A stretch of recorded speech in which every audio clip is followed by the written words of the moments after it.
kotor. Quran tidak boleh dipegang orang yang kotor. Kalau abang mau memaksakan untuk melihat Al-Quran, maka abang mandi sana dulu.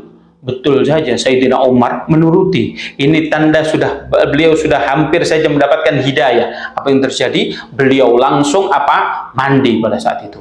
Setelah mandi diberikan. Kemudian beliau membaca surat Toha ayat 1 sampai 14. Ini beliau gemeteran. Boleh dicek ya, nanti diartikan ayatnya apa, ayat 1 sampai 14. Ini gemeteran sekali. Masya Allah.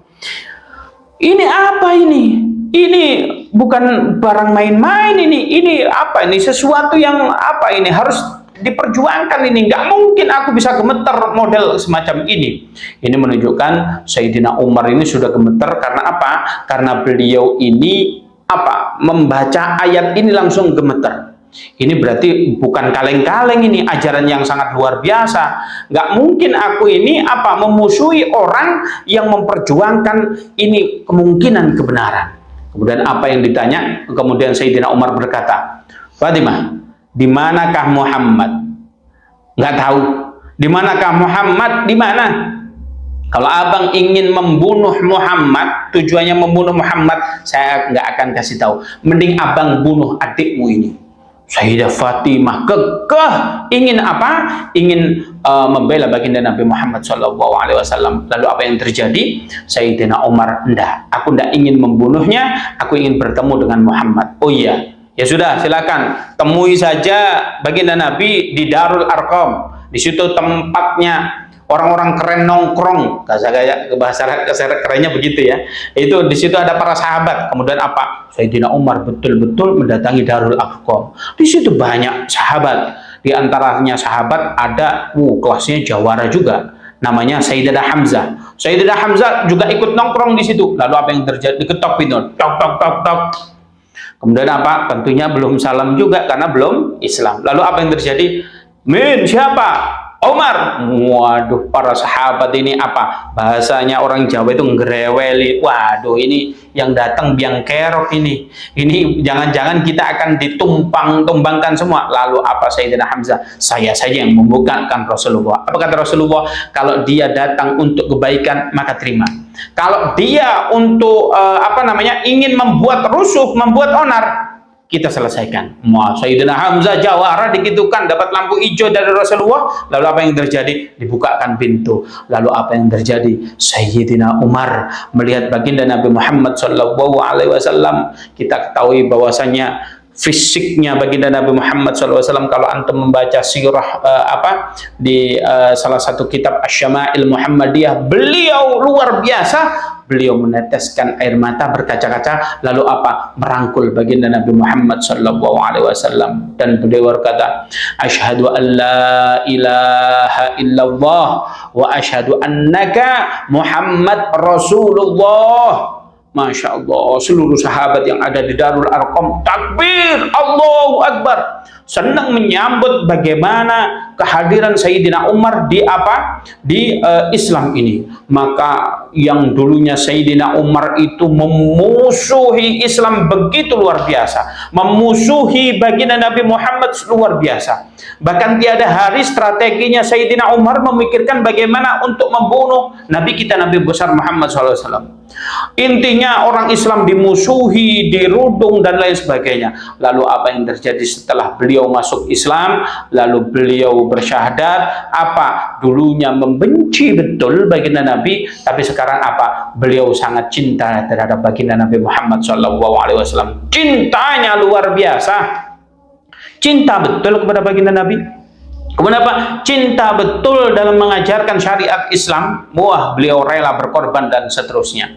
Kemudian pada saat itu baginda Nabi Muhammad SAW ingin berdakwah. Kemudian secara al-khafi, yaitu tersembunyi-sembunyi, beliau mengatakan kepada baginda Nabi Muhammad SAW dikatakan oleh Sayyidina Umar setelah beliau masuk Islam. Ya Rasulullah, alasna bil haq. Ya, wahai Rasulullah, apakah kita itu dalam keadaan menyampaikan suatu kebenaran? Kalau kita hidup untuk kebenaran, mati pun kita akan dalam keadaan benar. Lalu, ya bala ya Umar, betul ya Umar. Idzan Lalu kenapa kita kok harus sembunyi-sembunyi? Sampaikan itu dengan apa? Dengan lantang. Aku akan mendampingimu, hidup matiku akan memperjuangkan engkau. Nah, ini orang semacam ini yang kita butuhkan. Orang kalau sudah masuk Islam, jiwa raganya all out. Jangan sampai akidah kita dimainkan. Masuk Islam gara-gara cuman apa? Ingin dapetin apa? Pacarnya biar sama-sama, habis akan dia balik ke murtad. Nggak boleh. Ini orang betul-betul masuk Islam apa? Tujuannya lillahi ta'ala, all out jadinya. Sampai baginda Nabi Muhammad SAW saking Sayyidina Umar itu begitu cintanya terhadap baginda Nabi, sampai dimanapun peperangan senantiasa mendampingi Rasulullah. Yang dipikirkan oleh Sayyidina Umar dalam peperangan itu bukan dirinya terkena senjata tajam, tapi bagaimana selalu melirik baginda Nabi, apakah ada senjata yang ingin melukai baginda Nabi. Beliau akan pasang badan asal baginda Nabi tidak sampai terkena sabetan pedang. Oleh karena itu sang jawara senantiasa bukan memperdulikan dirinya, tapi memperdulikan baginda Nabi Muhammad SAW. Sebab apa? Cintanya nggak main-main, cinta betul itu Sayyidina Umar. Bahkan suatu ketika baginda Nabi Muhammad SAW tatkala diambil nyawanya oleh Allah Subhanahu Wa Taala. Singkat cerita dikabarkan oleh para sahabat yang lain bahwasanya baginda Nabi Muhammad SAW telah meninggal. Bagaimana responnya Sayyidina Umar? Begitu cintanya Sayyidina Umar terhadap baginda Nabi, mengatakan apa? Siapa yang mengatakan Muhammad meninggal, akan kutebas batang lehernya. Oh, ini jawara bro, nggak bisa main-main, akan dipotong lehernya. Saking cintanya. Siapa langsung diumumkan di kota semua, siapa yang berani mengatakan Muhammad mati, maka akan ku tebas lehernya. Wah, begitulah caranya Sayyidina Umar bin Khattab mencintai baginda Nabi Muhammad SAW. Sampai suatu ketika bertemu dengan Sayyidina Abu Bakar, dan Sayyidina Abu Bakar mengatakan, wa may ya'budu Muhammad innahu Muhammad qad mat wa may ya'budullah innallaha hayyun la yamut. Barang siapa yang menyembah Muhammad, sesungguhnya Muhammad sudah mati. Tapi barang siapa yang menyembah Allah Subhanahu Wa Taala, sungguhnya Allah Subhanahu Wa Taala maha hidup, dan enggak mungkin Allah Subhanahu Wa Taala meninggal. Barulah dia sadar. Ini loh, orang baik itu, orang tegas itu seperti Sayyidina Umar. Kita lihat saja, beliau tegas, tapi mendengarkan ayat Al-Quran, dia gemeter.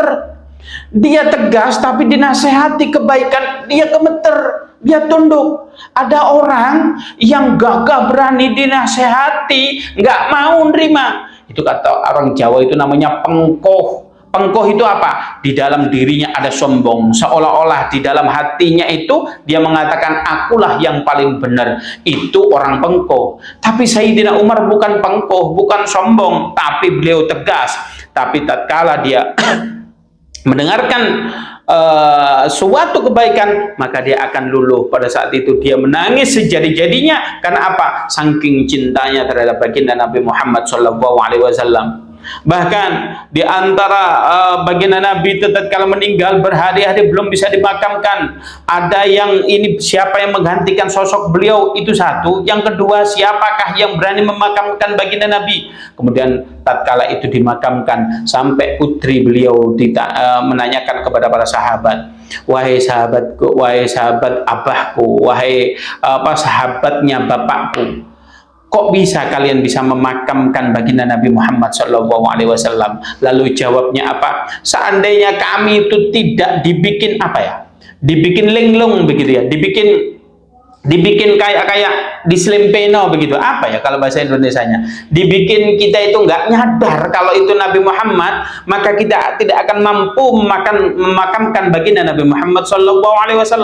Begitu kami cinta, tetapi tatkala pada saat itu Allah melupakan kami sehingga kami bisa memakamkan baginda Nabi Muhammad SAW. Begitu cintanya para sahabat kepada baginda Nabi, termasuk Sayyidina Umar bin Khattab.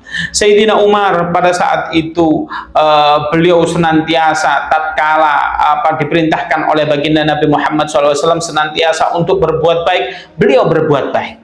Bagaimana cara mencintai baginda Nabi dengan cara mengamalkan apa yang diperintahkan oleh baginda Nabi, menjauhi apa yang dilarang oleh baginda Nabi. Bahkan baginda Nabi memerintahkan senantiasa berbuat baik, beliau berbuat baik. Bahkan tatkala beliau itu disuruh sholat, tatkala sholat dia salam ke kanan, dia tersenyum. Tapi tatkala dia salam ke kiri, dia menangis. Para sahabat bertanya, Umar, kenapa engkau kalau salam ke kanan engkau tersenyum, tapi engkau kalau melihat ke kiri engkau menangis? Kenapa ya Umar? Iya, aku ingat apa rasa bodohnya aku dulu. Kalau aku menengok ke kiri di tempat pada saat aku menjadi zaman jahiliyah, aku mengingat betul apa yang ku ingat.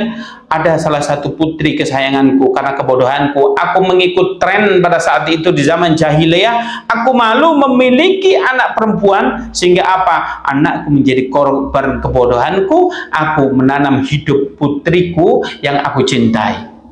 Itu orang jahiliyah zaman dulu. Tapi kalau aku ingat ke kanan, bagaimana dulu bodohku setelah diajarkan oleh baginda Nabi. Dulu aku senantiasa membuat patung, bahkan aku pernah membuat patung apa? Terbuat dari kurma.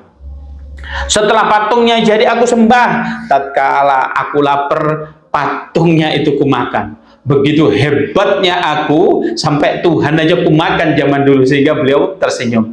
Itulah para sahabat dulu dalam menjalankan cintanya kepada baginda Nabi Muhammad SAW. Beliau senantiasa menjalankan apa perintahnya baginda Nabi Muhammad SAW.